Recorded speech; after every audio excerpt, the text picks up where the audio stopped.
শুভ নববর্ষে অনেক অনেক শুভেচ্ছা। আপনারা সবাই ভালো আছেন।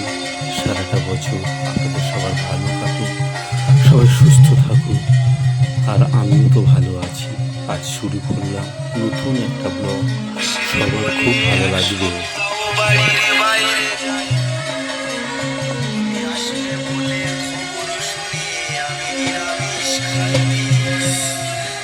তুমি বিশ্বাস করো, আমি এখনো পর্যন্ত তোমার অপেক্ষায় আছি গো।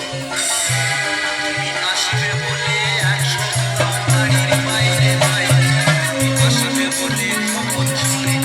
কি জন্য শুরু হলো পয়লা বৈশাখ, তার কিছু কথা আপনাদের সাথে আজ শেয়ার করব।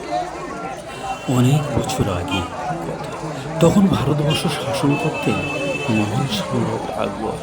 তার রাজ্য ছিল বিশাল, আর সেই রাজ্যের বড় একটা অংশ ছিল কৃষি নির্ভর। বিশেষ করে বাংলার মানুষ, বাংলার কৃষক সারা বছর কঠোর পরিশ্রম করে ধান আর নানান ফসল ফলাতো। কিন্তু একটা বড় সমস্যা ছিল, রাজ্যের কর অর্থাৎ খাজনা নেওয়া হতো আর চাঁদা বছরের হিসাবে ধরে। সমস্যা হলো, চাঁদা বছর আর ফসল ওঠার সময় একসাথে মিলত না। অনেক সময় কৃষকদের ফসল ওঠার আগেই খাজনা দিতে বলা হতো, ফলে তাদের খুব কষ্ট হতো। তখন তাদের কাছে টাকাও থাকতো না। কেউ ধার করত, কেউ জমি বিক্রি করত, অনেকে চরম কষ্টের দিন কাটাতো। একদিন সম্রাট আকবর দরবারে বসে এসব সমস্যা শুনছিলেন। একজন কৃষক কাঁদতে কাঁদতে বলল, মহারাজ, আমার মাথা থেকে তো সোনা ফলায়, কিন্তু সেই ফসল ওঠার আগেই যদি কর দিতে হয়, তাহলে আমরা বাঁচব কীভাবে? এই কথা শুনে সম্রাট গভীর চিন্তায় পড়ে গেলেন।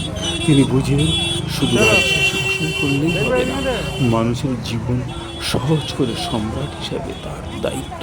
তখন তিনি তার দরবারের এক জ্ঞানী পণ্ডিত ফতেউল্লাহ সিরাজকে ডেকে বললেন, এমন একটা নতুন বছর তৈরি করো যে ফসলের সময়ের সাথে মিলবে, যাতে কৃষকরা ফসল তোলার পর সহজেই খাজনা দিতে পারে। পণ্ডিত অনেক দিন ধরে গবেষণা করলেন। তিনি সূর্যের গতির উপরে ভিত্তি করে নতুন এক বর্ষপঞ্জিকা তৈরি করলেন, যা ঋতুর সাথে সামঞ্জস্যপূর্ণ।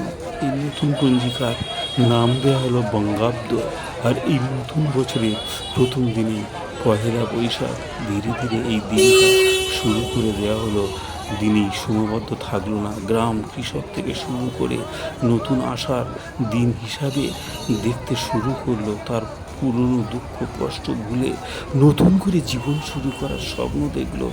শহরের ব্যবসায়ীরা এই দিনটাকে বিশেষভাবে গ্রহণ করলো, তা পুরনো হিসাবে বন্ধ করে নতুন খাতা খুললো, এবং যাকে বলা হতো হাল খাতা অর্থাৎ নতুন খাতা। দোকানে মিষ্টি বিতরণ থেকে মানুষের নতুন বিতরণ করতে লাগলো, মানুষের নতুন জামা পরতো। এই পয়লা বৈশাখী একের পর এক নতুন বছরের শুভেচ্ছা বার্তা দিতে শুরু করলো। সময়ের সাথে সাথে এই দিনটা হয়ে উঠল এক আনন্দময় উৎসব, যেখানে ধর্ম, বর্ণ, জাতি, ধনী গরিব সব ভেদাভেদ ভুলে একই সাথে নতুন বছরের স্বাগত জানায়। সবাইকে জানাই শুভ নববর্ষে অনেক অনেক শুভেচ্ছা ও ভালোবাসা। আসল শিক্ষা এটাই, সমাজ বা দেশের